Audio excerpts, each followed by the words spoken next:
नमस्कार प्रिय मित्रों, मैं ज्योतिषकार कमल आप सबका हार्दिक अभिनंदन करता हूं आपके अपने इस प्यारे यूट्यूब चैनल अलौकिक साधनाओं में। दोस्तों, कई लोगों की ऐसी शिकायत रहती है कि हम इतने दिनों से एक मंत्र का जाप कर रहे हैं, अनेक मंत्रों का जाप कर लिया, कोई शक्ति आती नहीं, कोई शक्ति कृपा नहीं करती, किसी शक्ति का दर्शन नहीं होता। मैं आज आपको ऐसी चीज बताता हूं जिससे शक्ति का दर्शन ही नहीं, इस संसार में यदि आप किसी को आकर्षित करना चाहते हैं, देखिए पहली बात तो यह है कि कुछ करने के लिए, कुछ पाने के लिए मेहनत तो करनी पड़ेगी। और एस्ट्रो कमल या अलौकिक साधना दोनों चैनल पर आए हो, देख रहे हो, तो ये तो पहली बात, ये तो निश्चित है कि मेहनत तो यहाँ पक्की होती है। यहाँ फालतू एक सिगरेट जला करके रख देने से या लाल रुमाल बांधने से शक्तियाँ नहीं आती। यहाँ तो शक्तियाँ मेहनत करने से आती है या निवेदन से आती है, दोनों में से एक तरीके से आती है। आज जो मैं चीज़ बताऊं उससे यदि किसी को सम्मोहित करना हो, किसी को आकर्षित करना हो, दाम्पत्य जीवन की शुरुआत करनी हो, किसी लड़की, किसी कन्या को कोई लड़का पसंद आ गया हो और वो उसकी तरफ देखता नहीं हो और वो कन्या चाहती कि उसी से मेरा विवाह हो, शुभ मंगल विवाह हो, किसी लड़के को कोई कन्या पसंद आ गई, वो चाहता है कि मेरे पास सब व्यवस्था है खिलाने पिलाने की, इसे आराम से घुमाने की, हनीमून पर स्विट्जरलैंड जाने की, लेकिन इसी लड़की से शादी हो तब बात का आनंद आए, तो ये आराम से कर सकता है। आपको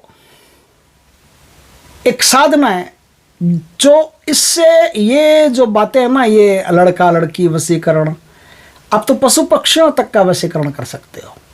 ऐसे मैंने और भी बहुत सारी साधनाएं दी है, लेकिन ये भी दे रहा हूं, ये भी अपने आप में बहुत अच्छी साधना है। ये भारतीय तंत्र की एक अच्छी साधना, टॉप साधना, इसलिए मैंने कहा कि ये भी देनी चाहिए। और इसका सही विधि विधान बहुत कम लोगों के पास है, सही मंत्र भी बहुत कम लोगों के पास है। किसी किसी के पास मैंने देखा है कि किसी किसी के पास मंत्र है ऐसा, लेकिन पूर्ण मंत्र नहीं है, उसमें कुछ काट छांट की करके नया मंत्र बनाया हुआ है। ये माहेश्वरी योगिनी का मंत्र है जो प्रचंड आकर्षण पैदा करती है, और इसकी आराधना करने से दुनिया की, ब्रह्मांड की कोई भी शक्ति ऐसी नहीं है जिसका खिंचाव साधक की तरफ होगा नहीं। दुनिया की ऐसी कोई शक्ति है ही नहीं। आप ये इस मंत्र का सहारा लेकर के इस मंत्र में जिस शक्ति का आवाहन करोगे, वही शक्ति साधक की तरफ खींचना शुरू हो जाती है। आपको यदि सामान्य वशीकरण करना है ना, भाई किसी स्त्री पुरुष का सामान्य वशीकरण करना है, तो इस साधना को श्वेत वस्त्र पहन करके पश्चिम दिशा में अपना मुख रख करके मां योगिनी माहेश्वरी उनका एक चित्र स्थापित करके सामने, और इस साधना को करना चाहिए। और जिसे आपको आकर्षित करना है उसका प्रतिबिंब, उसकी तस्वीर, उसकी प्रतिछाया आपके सामने रख लें, और फिर 3 प्रकार के दीपक जला करके इस साधना को करना पड़ता है। त्रिकाल संध्या होती है, उसी प्रकार से 3 दीपक जलते हैं। एक सरसों उसका शुद्ध गाय के घी का दीपक जलता है, एक चमेली के तेल का दीपक जलता है, और एक तिल के तेल का दीपक जलता है। ये तीनों दीपकों को आपको जला करके, और तीनों दीपकों के मध्य, एक दीपक तो घी वाला तो मध्य में रहेगा और दोनों आजू बाजू में रहेंगे। आप इस साधना को सिर्फ 2 ही समय कर सकते हो, या तो सुबह और शाम, सुबह उगती हुई सुबह, रात खत्म हो रही हो और सुबह शुरू हो रही हो, और दोनों का जहां जोड़ हो, जहां योग होता हो, ये साधना उस समय की है। उस समय ये साधना 24 मिनट पहले 24 मिनट बाद तक करनी है। या फिर आप ये समझ लो कि एक माला कर लो, आपका पूरा काम हो जाएगा। एक माला इतनी देर लगाएगी, तो आधी माला पहले हो जाए, आधी माला बाद में हो जाए। इस प्रकार से अपना सिस्टम सेट करके, और आप सही फिक्स टाइम घड़ी में देख करके कि भाई ये फिक्स टाइम, इस टाइम पर बैठूंगा तो मेरा आधी माला बीच में आ जाएगी, तो आधी माला मैं यहाँ तक कर लूँगा, आधी माला आगे कर लूँगा। तो आप किसी भी स्त्री पुरुष के लिए शुक्रवार की रात से, शुक्रवार की शाम से या शुक्रवार की सुबह से इस साधना को कर सकते हो। या फिर अपनी जो गणित होती है ना कि रात ठीक 12 बज गए घड़ी में, वो समय बीच में आना जरूरी होता है। मध्यांतर अर्धरात्रि का समय ठीक बीच में आना जरूरी होता है। तो वो देशांतर काल जब निकालते हैं तो उस हिसाब से आप चेक कर लेना कि सही समय फिक्स टाइम कौन सा पड़ता है, कि रात और दिन का ये मतलब एकदम संधि काल कौन सा पड़ता है। रात को 12 बजे ठीक ये टाइम बीच में आना चाहिए, उस टाइम में साधना को कर सकते हो। तो 3 टाइम हो गए आपके पास, शाम हो गई, सुबह हो गई और रात 12 बजे हो गई। इन तीनों टाइम में किसी भी टाइम में साधना कर सकते हो। ये साधना अगर किसी पानी के पास में की जाए तो फट सिद्ध होती है।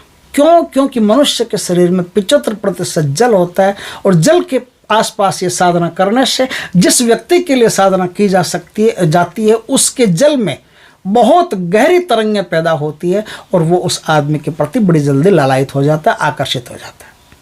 और किसी देवता के लिए साधना करनी हो तो अग्नि के आसपास करना चाहिए। यदि देवता के लिए साधना कर रहे हो तो आपको अलाव जला करके, दीपक तो वही जलेंगे लेकिन उत्तर दिशा में मुंह रहेगा, उत्तर दिशा में मुख रख करके अलाव जला करके उस अलाव में भी बीच बीच में कोई धूप वूप डालते रहना, गुग्गल वुग्गल का आराम से धूप वूप डालते रहना, लेकिन अलाव जला करके साधना होगी। अग्नि आपके पास रहनी जरूरी है। अग्नि देवताओं को खींचती है, जल मनुष्यों को खींचता है। किसी भी देवी देवता को खींचना है, आपको ऊपर से आकर्षित करना है तो अग्नि, और आपको किसी भी इंसान को आकर्षित करना है तो जल। इन दोनों को आप ध्यान में रखिएगा, आपकी साधना फर्स्ट क्लास पूर्ण होगी। इस प्रकार से आप इस साधना को कर सकते हो। इस साधना में रुद्राक्ष की माला का प्रयोग होता है। रुद्राक्ष की सिद्ध माला आपके पास हो तो ठीक, नहीं तो कोई भी माला हो उसका प्रयोग आप कर सकते हो। किसी भी देवी देवता को बुलाना हो, उस देवी देवता के अनुसार ही वस्त्र धारण करने पड़ेंगे। मनुष्यों को बुलाना हो तो सफेद, और देवी देवता को बुलाना हो, अब जैसे मुझे चंडी माता को बुलाना तो मुझे लाल वस्त्र पहनने पड़ेंगे, मुझे हनुमान जी को बुलाना तो मुझे लाल वस्त्र पहनने पड़ेंगे, मुझे शनि देव को बुलाना तो मुझे काले वस्त्र पहनने पड़ेंगे, मुझे बृहस्पति देव को बुलाना है, विष्णु भगवान को बुलाना है तो मुझे पीले वस्त्र धारण करने पड़ेंगे। अब देवता आएगा उसी अनुसार। आप ये मत समझना कि विष्णु भगवान का नाम ले लिया और लोग कहेंगे बेवकूफ, विष्णु भगवान इतनी जल्दी आ जाते तो कोई भी साधना कर लेता, लेकिन देवता है। आपके मन का जो मैदान है ना वो भी वैसा ही होना चाहिए, तब उस क्वालिटी के देवता आते हैं।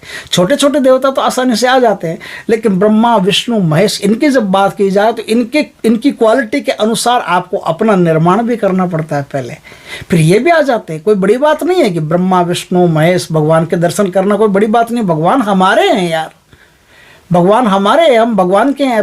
भगवान के दर्शन नहीं करेंगे तो किसके करेंगे? इसलिए ये निवेदन उनसे करना पड़ता है, प्रभु मैं तेरा तू मेरा, तू मुझे दर्शन नहीं देगा तो मैं देगा कौन? और तेरे दर्शन नहीं करूँ तो मैं दर्शन करने के योग्य कौन है धरती पर? दर्शन करने के योग्य तो आप ही हो। इसलिए प्रभु से पहले प्रार्थना करके फिर इस साधना में बैठना। आपको ऐसे नहीं तो सपने में तो दिखाई दे ही जाएंगे और आपकी मनोकामना पूर्ण करेंगे। इस प्रकार से आप किसी भी देवी देवता के दर्शन कर सकते हो। मैंने शायद पूरा विधि विधान बता दिया है। अब इस मंत्र को मैं आपको बताता हूँ, लिखवाता हूँ। आराम से इसको लिख लीजिए, नोट कर लीजिए। मंत्र बड़ा काम का है। होली की रात को करोगे तो इसमें अगर किसी भी शक्ति का नाम नहीं लोगे ना और होली की रात को इसको शुरू कर दिया तो होली की रात को बहुत सारी ऐसी शक्तियाँ होती है जिसका दर्शन आप कर सकते हो। तो मंत्र सुनिए। मंत्र ओम ह्रीं योगिनी योगेश्वरी माहेश्वरी अभयंकरी, भयंकरी नहीं लिख लेना, अभयंकरी, अभयंकरी यानी सारा जो भय होता है, डर होता है, वो सब निकाल देने वाली अभयंकरी। अब लोग कहेंगे बीच बीच में समझाते हो मंत्र पल्ले नहीं पड़ता। मंत्र 2 बार बोलूंगा आज, पल्ले कैसे नहीं पड़ेगा। तो अभयंकरी, अभयंकरी का मतलब होता है परम सरल, बहुत सरल। अभयंकरी सकल स्थावर जंगमस्य हृदयम मम वश्यम सर्वाकर्षय आकर्षय नमो नमः। समझ गए? फिर बताता हूं। ओम ह्रीं योगिनी योगेश्वरी माहेश्वरी अभयंकरी सकल स्थावर जंगमस्य हृदयम मम वश्यम सर्वाकर्षय आकर्षय नमो नमः। ये मंत्र है। इस मंत्र का प्रयोग करके आप किसी भी देवी देवता, इंसान, पशु, पक्षी, किसी का पैट से आकर्षण कर सकते हो। दोस्तों वीडियो अच्छा लगे तो लाइक करना, कमेंट करना, शेयर करना। पहली बार हमारे चैनल पर आए चैनल को सब्सक्राइब करना, पास में जो बेल आइकन का बटन हो दबा देना, ताकि हमारी ज्ञानवर्धक जानकारीपूर्ण वीडियो सबसे पहले आपके पास आ सके। जय श्री कृष्ण दोस्तों।